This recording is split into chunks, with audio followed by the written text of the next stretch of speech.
Welcome to Kenton's videos. Enjoy the video. You will start by confirming requirements and opening PowerShell as administrator. First, check your Windows version and enable virtualization in BIOS if it's disabled.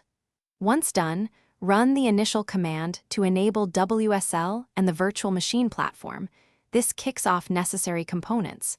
You're doing this now because it prepares the kernel and hypervisor integration. Make sure to keep PowerShell elevated. It grants the permissions needed to modify system features without interruptions or extra prompts. You'll proceed by enabling features and installing the Linux kernel. Use DISM to turn on the virtual machine platform and the optional Windows Subsystem for Linux feature. This configures system-level support. Once that completes, run WSL install to fetch a distribution or WSL update to ensure the kernel is current. After installation, restart your PC to finalize services.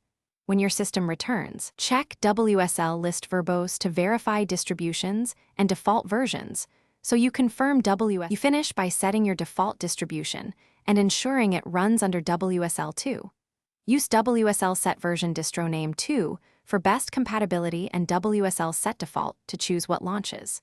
Then open your distro to complete initial user setup. If something goes wrong, here's one key troubleshooting tip.